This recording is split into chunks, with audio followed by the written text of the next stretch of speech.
Welcome to the Inner Circle podcast, the space where driven entrepreneurs, leaders, business builders come to level up. I'm your host, Hector Alvarado, and every single episode is engineered to sharpen your mindset, strengthen your systems, give you the tools to scale with clarity and confidence. Inside the circle, we keep it real. We break down the strategies that actually work, frameworks, habits, and leadership skills that turn struggling businesses into scalable, profitable, and self managing companies. If you're committed to growth, hungry to learn, and ready to elevate your business and your life, you're in the right room. Welcome to the Inner Circle. Let's dive in. We want to welcome you all to the Inner Circle. Today we're excited to bring a something that is super practical, not sexy as we've talked about early on here, but unfortunately most business owners think that they generally focus on the sales and the sales activity, the sales problem in their business as they look to scale. And they chase more customers, more marketing, more revenue. That's generally the theme. But what's really killing their profits, it's inefficiencies. And so it's the time that their team goes wasted, waiting for approvals. It's the rework time because expectations weren't clear. It's the small gaps that add up to just big dollars, right? And so when we think about these inefficiencies, it's just not top of mind.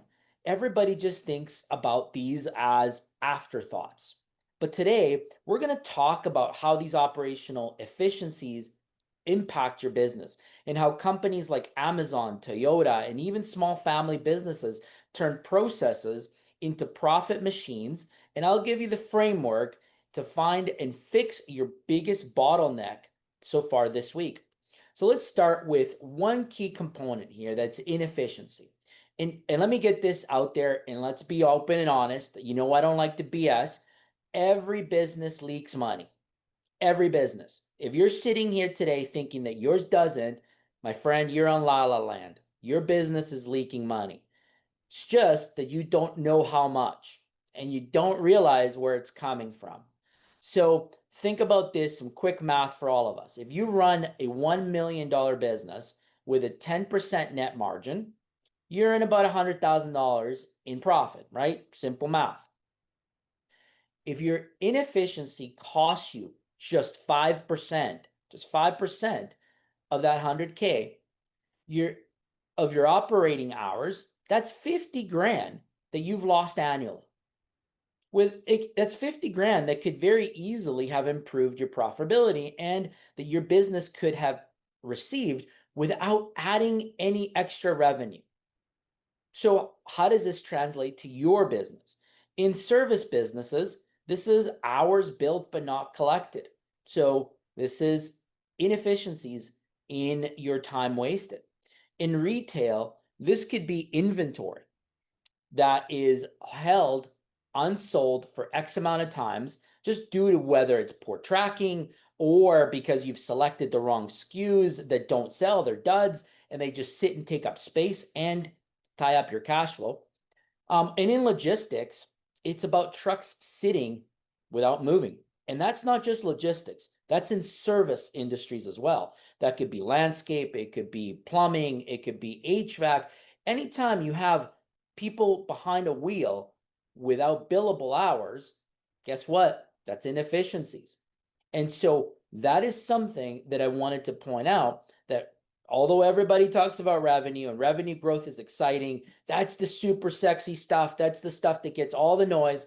But efficiency growth is what truly funds your freedom. We talked about, the freedom posts and all the freedom tools that are out there geared for entrepreneurs to find their freedom. But they don't tell you about this. This is really what's going to drive your freedom long term. And so in order to get into understanding efficiencies and inefficiencies in your business, there's one thing that I want to start with, in that it isn't just process. Because if your mind went to process first, you've already made the first mistake. You need to start and look deeper and look at people, because it's people and people friction where your teams are struggling. And when they struggle, it's because they don't have clarity and they fill gaps with meetings, emails, follow ups, and all this wasted activity that kills momentum, but more importantly, morale. And so I'll give you an example. I was working with this mid-size organization in Alberta, and their average project manager spent nearly 9 hours a week just chasing updates and getting clear instructions. But after we mapped out their workflows and we created clear communication triggers, like who updates whom, when, and how, that single change saved 400 hours per year and per manager, the equivalent of hiring another project manager for free within the same cost functions or cost strategy. So, when you think about that, it's about running lean, right? And we've talked about lean before. But what is lean? Where did lean start with? And lean started with Toyota. And I know we talked about this before, but after World War II, with the scarce resources that Japan had gone through, they had to find a way to do more with less. And I know we've all heard the phrase do more with less. But this is the reality of it. The Toyota developed a production system which focused on eliminating waste. And we call this Muda. We've all heard this a few weeks ago. We had a good laugh around Muda, right? But that was all about removing waste and in accelerating speed, increasing speed and flow. Now, what I want you to focus on as we progress through the call today is realizing that there those 8 waste activities. We talked about those 8 Muda points, and we're not going to get into them today. That's for another day. But the modern like an analogy around this that is every time your team creates a new spreadsheet because the last one didn't work, that's an example of lean waste in action.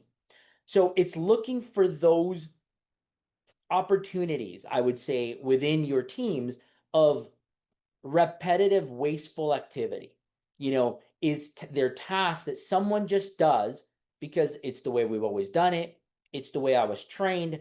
It's what I believe is the right thing to do, but no one's ever corrected me. And so I just do it this way.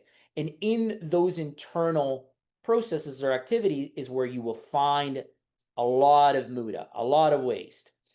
And so key takeaway with this is again is the clear communication and an alignment within your people. People is the first point of finding waste. If they're not bought in, if they're not aligned, you can't move on to the next stages, which lead me directly into what is operational excellence. And what is that in action? Like how we can all talk about operational excellence, but how does it become real? And the perfect example for me about what is operational excellence is Amazon and their efficiency obsession. So Amazon is so ridiculously obsessed with with efficiency that Jeff Bezos was quoted for saying that they were willing to be misunderstood for long periods of time. And what he meant was that he didn't care what others thought. They were going to go build efficiency before it was obvious to others. And I always question in your businesses, are you doing that? Are you being diligent enough to go through your organization up and down to pick out inefficiencies? So let's put it back into the Amazon example. They built fulfillment centers that were designed using those lean principles and with the thought in mind to remove every wasted step, every wasted activity. They use robots, bringing shelves to people, reducing walk time by 40%. Okay. They have now algorithms to forecast inventory needs so that goods are already nearby before the customer clicks to buy, right? Amazon is now not just fast, they're predictive. And that's the highest levels of operational efficiency and excellence. And so as we, bring it down to a more relatable term, we can think of Willie's Trucking, where we took an operation that was extremely underperforming and where trucks were running half full, paperwork was missing from drivers to administrative staff, and the downtime was never truly tracked. So we identified all this missing waste, and we started by mapping out workflows from dispatch to delivery. We understood what the activity needed to be from start to finish. We created visual scoreboards everywhere. We had KPI boards on the dock. We had them in our meetings with our team, and every department understood what their KPIs and measurables were that they needed to hit every day. We're not talking about every week. We're not talking about every month. We're certainly not talking about quarterly and yearly. Every single day. Every single day, they had to hit those numbers. And we trained our supervisors and leaders on lean principles, especially root cause analysis, because every time we found that our KPIs were off, we did a deep dive. We needed to know why. Why are we off? And what's the corrective measurement? And we did that every day. That became the gold standard. That became the expectation. And that is operational excellence. It's when you do it, when you do the task repeatedly, so that you're getting consistent improvement every single day. And that it allowed us that within a year, we were able to get our cost per mile drop by 11% on the highway. Our on-time delivery improved by 22%, and our cash flow stabilized, to the point that we were making payroll. We never had to worry about making payroll again, which was a huge pain point that we went through. But also we put internal tools. We were able to invest back into the business to get technology in place that allowed our fulfillment to go from days of billing to immediately. We were able to invoice and collect immediately, which all helped within our cash flow. So this is what happens when you make efficiency the key point here, your business strategy. That has to be your business strategy. A lot of entrepreneurs, a lot of leaders take sales or take revenue as their business strategy. And what I'm challenging this group with is making efficiency part of that business strategy. Now, I'll give you a very low level example as well. Most of you know, some of you do, maybe you don't, but I own a protein shake bar in Latin America as well. And so this little protein shake bar place is like a small retail space, but we applied micro efficiency practices to it.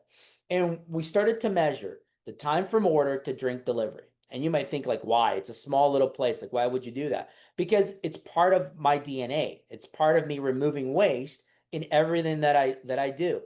And so we also introduced prep stations, one touch flow system. So there's no backpedaling or no backtracking when you're serving. Everything flows in line. Sort of like the McDonald's system, where everything has a purpose within their kitchen space. And so the result was that we're able to complete our orders faster without wasted time. We have consistent taste because we have measurables on all of our recipes. And so all this translates to a higher daily throughput. So operational efficiency isn't just about big corporations doing something. It's for all of us, big or small.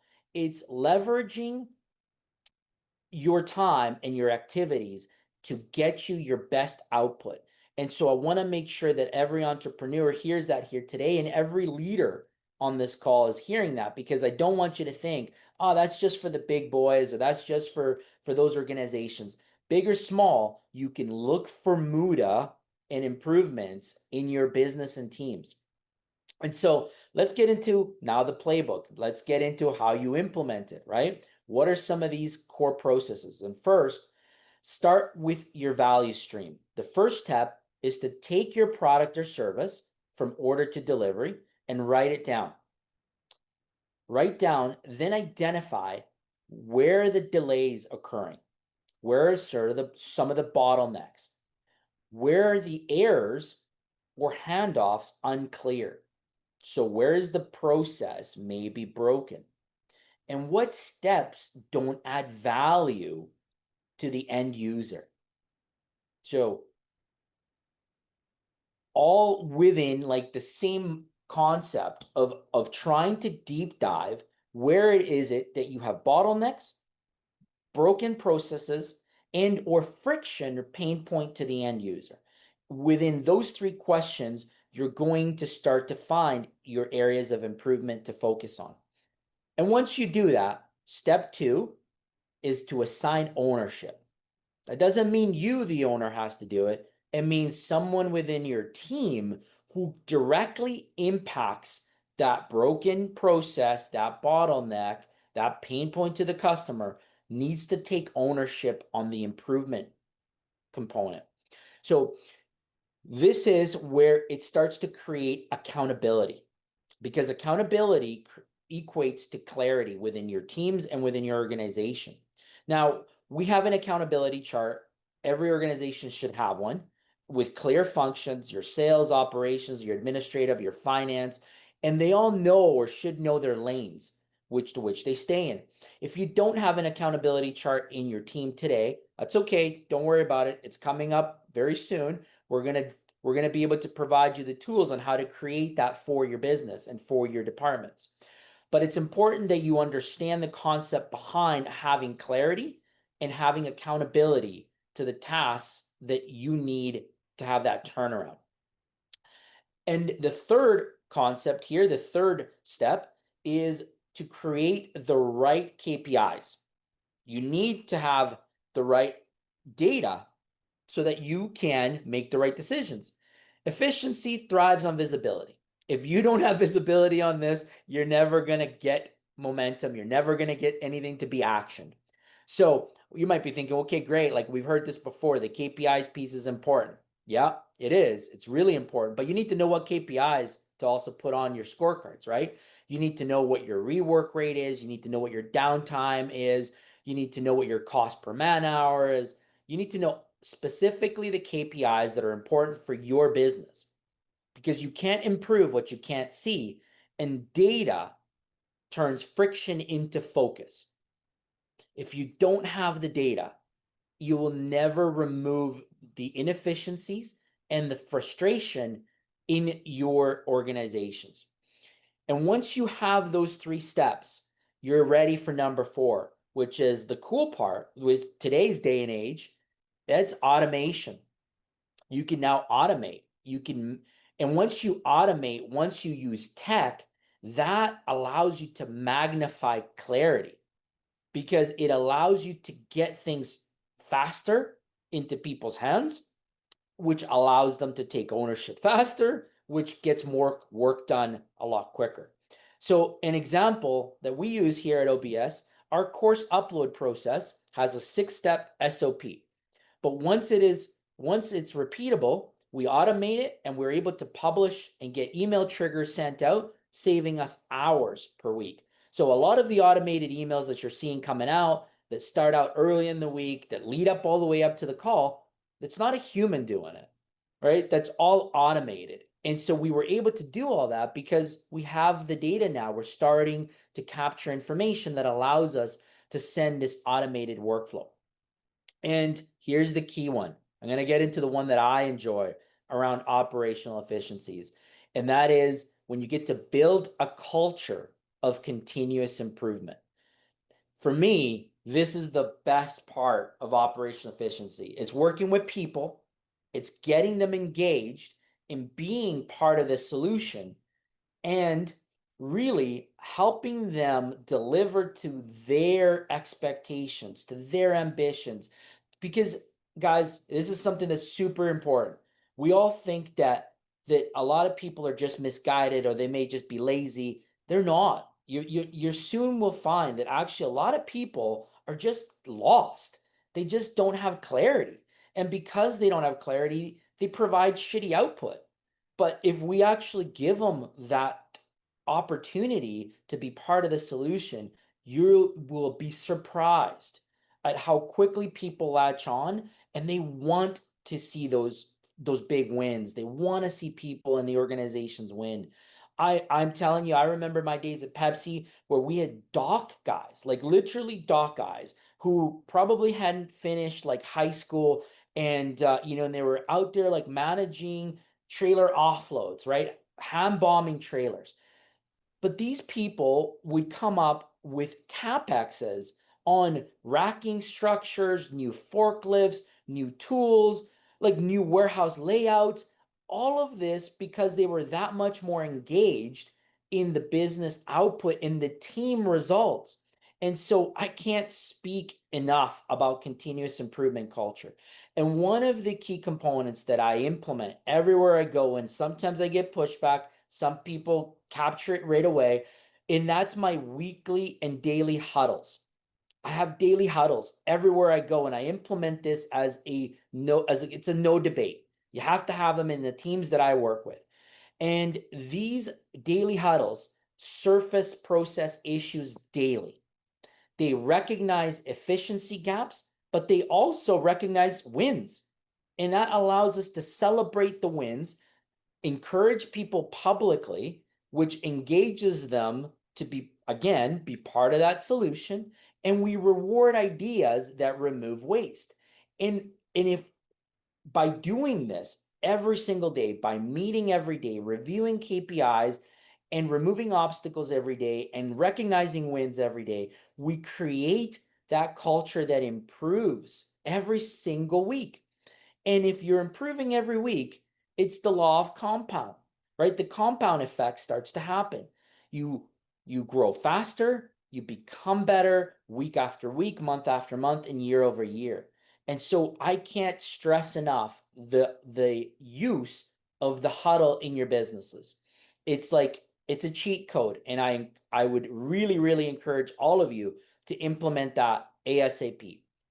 Okay, now the last one that is part of efficiencies and operational excellence is the mindset of the leader. Operational excellence starts with leadership. Let me be clear. It starts with all of us, all of you. This is not left for Bob. Okay? This is not left for Bob. This is left for you as the leader. You cannot blame inefficiencies if you have not showed and put your foot forward and led by example. Inefficient leaders create that inefficient culture. If you're multitasking, running around like a chicken without a head, and you're just reacting, chasing fires, and you don't work in specific time blocks, if you don't simplify communication, if you don't communicate ownership and accountability, if you are not disciplined, your team will not be disciplined. So I can't stress that enough. It starts and ends with you as the leader, with all of us as leaders. So remember, efficiency flows from the top. When you simplify, your team follows. So when you create chaos, when your team has chaos, or when you have a lot of waste, you know where to start, you know where to go look in the mirror, because it's starting with you and with us, right? So today's mission, quite simply, it's an easy one. It's for us to do the workflow audit. I'd like you to pick one process. I don't know, I don't care what it is, whether it's billing, production, customer onboarding, but pick one process. Draw out every step from start to finish. Ask, where does it stall? Where is it bottleneck? And just work on that bottleneck for the week. Find the waste in your process, because efficiency compounds, and through small wins, you're going to see a lot of massive overhauls. But it starts with one little step. And to close off, I just want to point on one thing, that operational efficiency is not a project. Do not think for 1 minute you're going to do one thing and it's done. This is a lifestyle. It's every system reviewed, every team, every minute, and it's creating that culture in your organization, right? Because you're either creating friction with broken processes and unclear expectations, or you're creating positive flow by unlocking those bottlenecks, right? And the goal is simple. Design your business so well it runs without you and runs better because of it, right? That's where a lot of the guys that sell you that freedom stuff, they'll get you with that, but this is how you land there. It's it's doing this grindy, dirty, hard to do stuff that isn't sexy but gets results, and ultimately, like I say, it just gets shit done. So that's the stuff today. Al, I'll pass it back to you. Awesome. Guess who took notes as always? I guess with this kind of this weird background, you can't see my sheets. Um, Now, those that were on the call last week, which Cecilia and I weren't, but hey, the rest of you, I guess. Hector tells me that something new has started last week, so we want to keep running that. Just to give you a heads up, at 5:50, so at 10 to the hour, is pain point portion. It's the new pain point portion of the of the call. Could I just call it that, Hector? How's Yeah, that? I love it. I Point love portion. it. Pain point time. Let's talk about a Yeah. pain point in And the so week.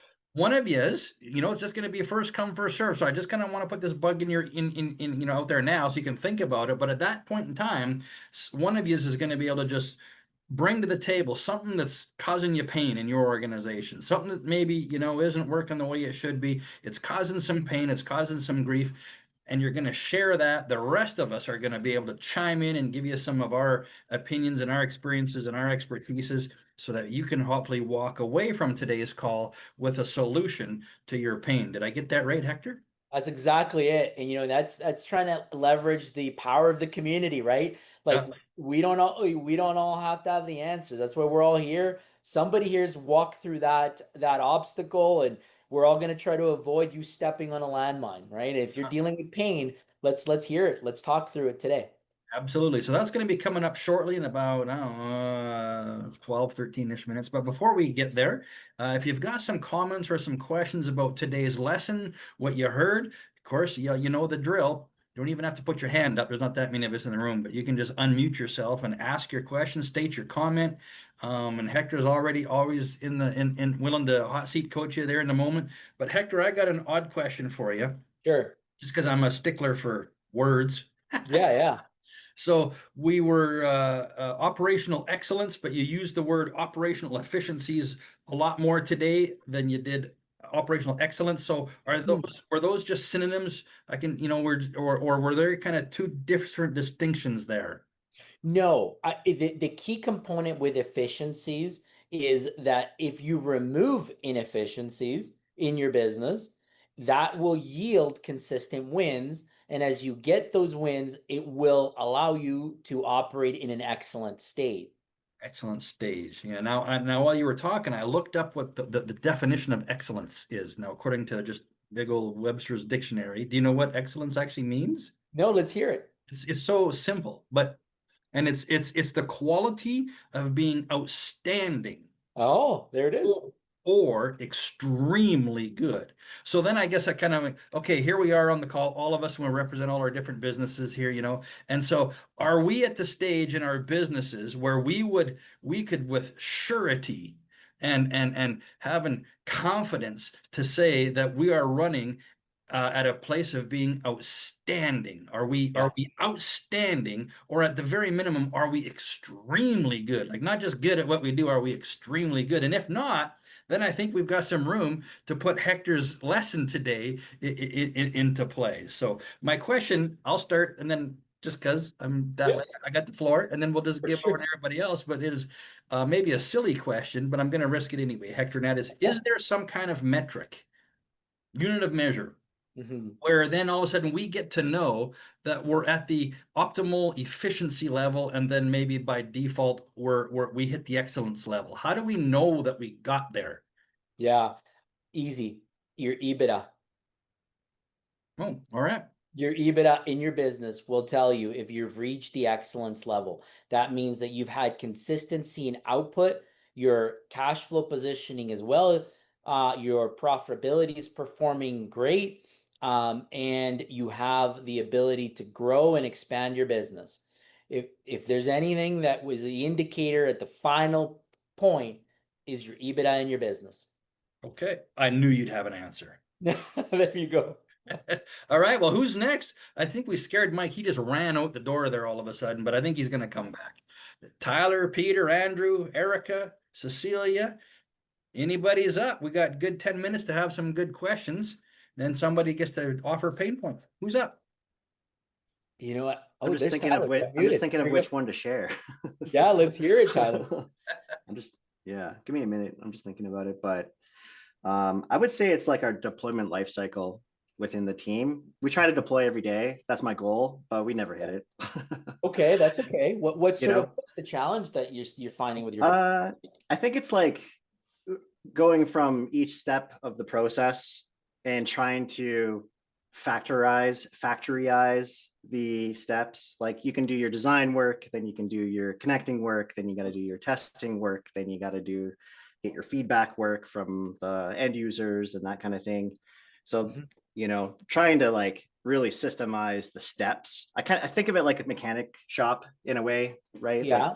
no mechanic's actually fixing anything now. We're just kind of piecing things together, and it's kind of, so it's kind of the same way in development life cycle in a way. So I think that's a big pain point. That's And always looking at, we're always looking for better ways of doing it. But I found what's been working is actually just cutting a lot of the fat, yeah. by keeping one place to keep track of our mission critical items. Oh it's yeah. it's just the same review sheet. I think my team's getting sick of it, but I just keep Okay. going back to it, back to it, back to it. So yeah, I think that's what I can share. That's great. That's so a great so point, Tyler. yeah, You hit on something that for me, it aligns with the huddle concept for me, and that's the point of repetition, yeah, right? yeah, You have one sheet, the same questions, the same sort of review happening, and your team might be like, again, we're talking about the same stuff, but in yeah, those conversations, you are reviewing the activity that is going to identify if you're on track or off track, which is the purpose of yeah. that, right? So that's the way I see it. Now, as you're describing, your current situation and your process, I'd be curious. Maybe when we chat later, tomorrow, that we talk more about that in depth. But I caution that you don't overcomplicate it with steps. I have Hmm. found many that think it to the detail, and they become like super entrenched in all of this other activity that doesn't Yeah. allow it to flow. Hmm. So I don't. Yeah, I find setting, yeah, like the expectations, if they're not set, then I find we get into the weeds, and it's like, hey, let's just back up a little bit. Yeah, yeah, that's and, exactly what I and mean. Is that you yeah, might outline a process that goes way too deep, and all of a sudden people are tripping because they want to get all the way there, and you got to bring them back up out of the weeds to really yeah, focus on some of that higher level activity. yeah, Yeah. yeah, I agree.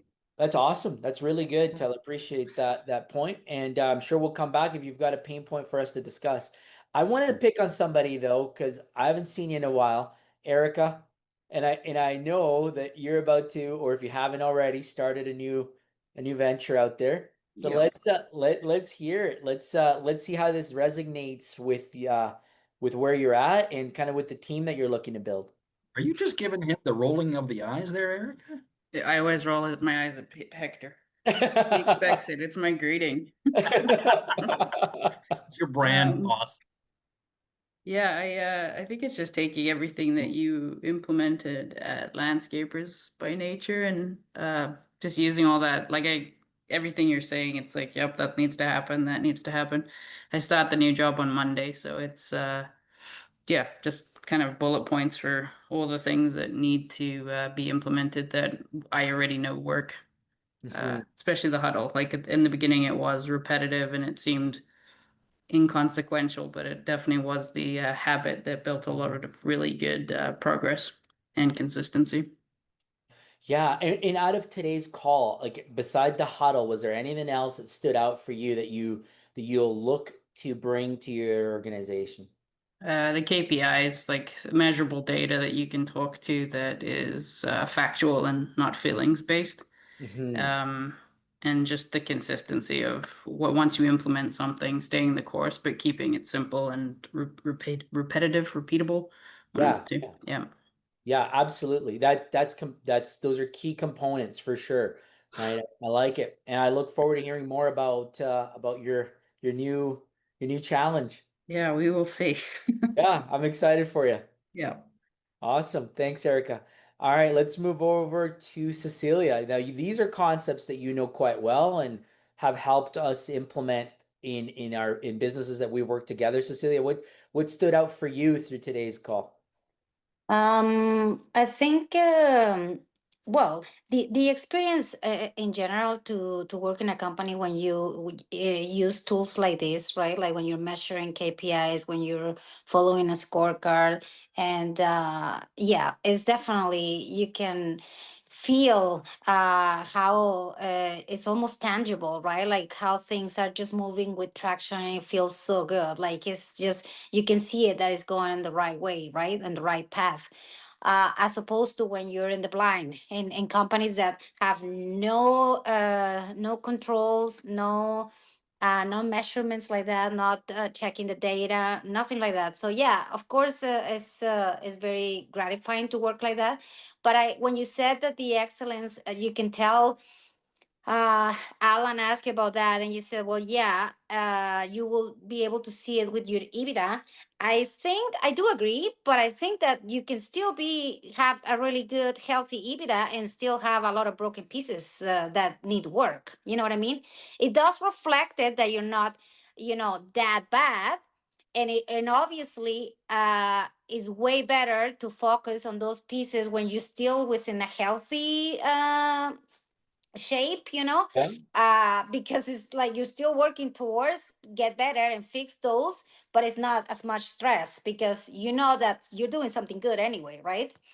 And I think I prefer knowing that, because I feel that if the EBITDA was fine and we're like, well, our EBITDA is good, so we're excellent, right?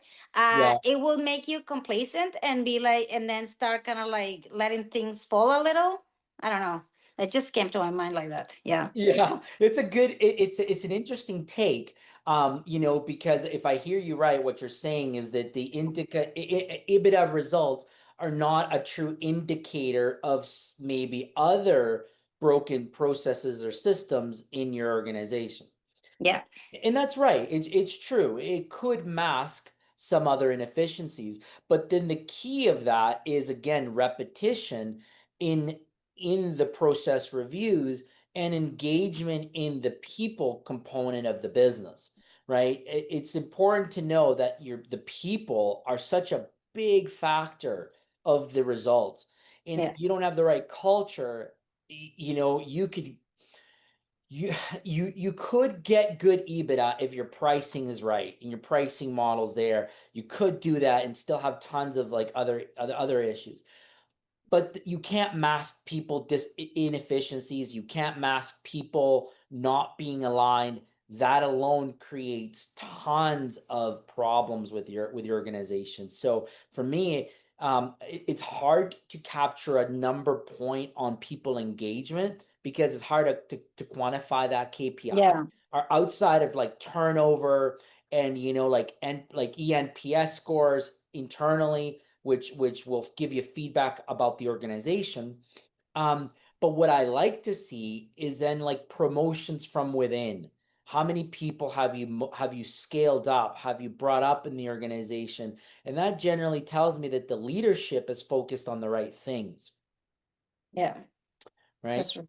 So yeah, I mean, I really believe like this is a lot of stuff that you've learned and you're applying, where you're at. And so it's key to make sure that you find alignment here on some of these topics. Yeah, for sure. Yeah. Okay, awesome. Good, Mm. good All right. discussion. Oh, Great Mike, discussion. you're driving now. That's where you went. Yes, driving now. How did this resonate with you, Mike? Uh, it was good. Like we just went through fixing some losses that we found in our production home side of our business that we were losing a lot of time on labor Oh, and our callbacks for okay. for our homes. So what we did is we switched everybody over to piecework. And so we only have 2 hourly guys now that work in our production side. And then the rest of them are all piecework. So we pay them per job. I And love it. under that, if their job is not complete to our standards, they got to go back on their own time and their own dollar to fix it. And they all agreed on this. And it saved us thousands of dollars by switching that over. That's a great strategy. I like it. One- I like it. It puts, it puts a little bit of skin in the game for the field crews. It does. They can make a good living, but they also have to produce quality at the same time. And they got to take ownership of what they install, right? So, Yeah. and they weren't before because they were just hourly and they got paid to go back, and it just, so we stopped it. And it's been a good for the company, and it's good for the guys too. They all agreed, and yeah, it's been a good win for us. That's awesome. So that's a great example of identifying an issue, making a change that is ultimately on the right path of cost efficiency and operational excellence.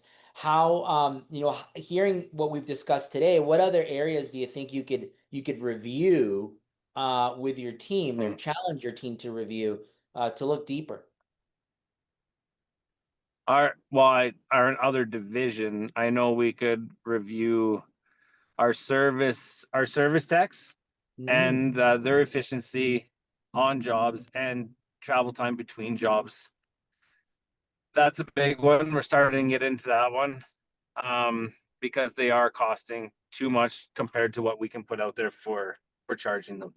So Right. they're not very efficient. We Your know drive that, time. so we're trying to come up with a strategy, drive time, and the time on the actual job itself. Once again, I believe we're one of the only service companies that pay our guys an hourly rate for a job, and I believe we are going to switch that to piecework too. Easier to control. Yeah. You get paid so much to do that job. And we're going to be fair about it. We're not going to rip anybody off. We'll be fair about all of our pricing. But it makes it just a lot easier for us to control those. And I like where you're yeah, going so with we're it. bringing that down to the service side of things. Yeah, that's a great strategy. I'm curious But to yeah, learn so as it goes. yeah, I know for sure. And there's probably other areas, efficiencies, even in what I do. Um, I could be more efficient in my time and how it's spent, and not just time, our product, because we do carry a lot of product. How fast we get it out the door is another thing. We don't want to sit on anything over a month, and we have been. So we got to figure out our ordering strategy, how we're going to move forward for that. It sounds like there's a So bottleneck right there. I'll let you think about that one. Because I think you've got yeah, something. That's something that you just said. Over a month. Oh, that perked up my ears. All right. But that's a good yeah, one. perfect. I'll pass this one back to Al so that we can get started on our pain point review. Yeah. Let's get to the pain point portion. Now, Tyler, was this something that you wanted to bring to the table? Does anybody else have something they want to bring to the table? But this is, come on, spit it out, get it on the table, and we're all going to chime in. What's causing you some pain? What's one pain point that you're dealing with this week? People Always not answering their phones. people not answering their phones. That's always a challenge. Customers not getting back to you. Voice messages. So how do you get people to answer their phones, text you back, or at least send you an email? Oh man, that's a challenge. That's if I knew the answer to get people to call me back, man, I'd be done. I wouldn't have to work. But no, I'm curious. I mean, that is something that, I'm sure a lot of entrepreneurs go through that. I'm sure a lot of, sales type of individuals have to go through that. I'll open it up to the room. Like I'm sure there's others here that are in sales that can maybe give you some tips. I'm going through the same thing. All right. Yeah, oh, no kidding. Yeah. We closed the deal. We got our deposit paid. Still haven't had any feedback or like no responses for like 2 or 3 months. But I get that people are busy, and we're probably not like priority right now. But so our team's wondering, so you got to kind of keep the keep the communication kind of going and that kind of thing. But you can only reach out so much too, right? Like you don't want to come across as creepy. So Yeah, and you know, uh, my sort of lean into this yeah, one would be to set that expectation yeah, of communication from the start, right? Like I we did. oh, We you did. did. Oh yeah. Yeah, we have like this is the first 30 days, da da da da da, you know. The weird thing is I called the owner and we had a good conversation and everything, but I mean he's not hands-on. He was in the bush drinking beer, Yeah, going I, hunting, right? So he's like, well, I don't want to be an asshole. And I'm like, well, I don't want to be an asshole either. It's like if you could just send a message to them, let them get back to me, that'd be great. So, yeah. but It's one of those things where you set that expectation and you say, listen, like time kills all deals, right? oh, The longer you take to respond, the longer that this is going to have a positive outcome for both of us. So let's just get that commitment now at the beginning so that we don't have to struggle to communicate with each other later. Maybe find out they might not be phone people. They might just be text or email or Slack or WhatsApp or whatever their communication method is that they prefer. Get that on paper at the beginning of the relationship, and then that's your channel of communication. So mhm. that might be a strategy. I know it's something that I always do, and I'm very clear on this one with realtors. Because I do a lot of real estate deals, and with ever I'm working with a new realtor, I'm quite um straight with them, and I say, listen, like if you don't get back to me in the time that I expect, we're gonna have some Mm, bumpy conversations here, right? And so I always set that tone, and I always ask them, like, are you a WhatsApp person? Are you a text? Like, what is the channel that you and I can communicate a lot quicker? That way, then we don't miss each other. And I have found that when I'm up front with that type of clientele, it seems to work a lot easier for me. mhm. But it's Yeah, I think something. Oh, go I ahead. could I could I could probably make it more clear maybe in our onboarding program that like notice or something like that, where it's just this is what we have and we're on a schedule too. So, we got to be, Yeah. you Yeah, know, because later on they'll be complaining. They'll be like, "Hey, why did this take so long? Why did it get sidetracked? What happened yeah. here?" Guys, like we told you day one when we onboarded you, right? This was the expectation. Time kills deals, and time is killing the output of this project. Hmm. So let's make sure that we stay on point with communication. So yeah, I think it's a real life example. And I mean, I joked about it at the beginning, but certainly it's one that we all struggle with. We call people all the time, they don't call us, and we're playing the phone tag game. It happens back and forth. I'm sure that there'll be a point of technology that will come in at some point that will just be able to call until someone picks up. But I don't know when that'll be, right? It, Yeah. We always found in the communication side, when we're not hearing back, that it does affect the schedule. Like you were saying, we all have to stay on schedule to meet. And if we aren't on schedule, we're the last ones to get blamed. And at the end of the day, we'll be charged. So we always put a delay claim in. As soon as we end up putting a delay claim on an answer, a question that we're asking, they're back to us right away because they don't want to delay their project. So we always submit that claim, and they always seem to answer that one. Even normal emails, nothing, but as soon as we throw that delay claim in, Yeah, that that it makes yeah, won't be that on that us if that makes anything gets sense. scheduled and pushed back. that's a great one. I like that, So, Mike. and yeah, and it's worked for us, and it takes the risk off of us now at the end of the project. It's like, oh, you guys are over time. No, it was by this. We told you we don't have a date by here. Every day moving forward is going to be 2 days on the back of the end of the schedule. And then it's calculated right there. And yeah, so That's that's what we I use. like that as a deterrent, right? Yeah. It's not meant for the organization to pocket and get rich off of. It's simply as a deterrent, and again to put ownership and accountability on communication. Truly. Yeah, I Yeah. really like it. Yeah, That's a That, exactly. that could also come into play too when you're waiting on information from the client too, because that also is a thing sometimes. It sits on someone's desk and then we're like, are we gonna get that list? yeah, So totally. but That's so good. That's a real good one. I like it, Peter. You Yeah. threw You threw the grenade and then you went on mute. He's just taking notes. I needed some advice, so Yeah, that was a really good one. I appreciate you pointing out that pain point today. And it's a very real one. I mean, we all deal with it, don't we? People just don't call back. They don't return their calls, their text messages, their emails.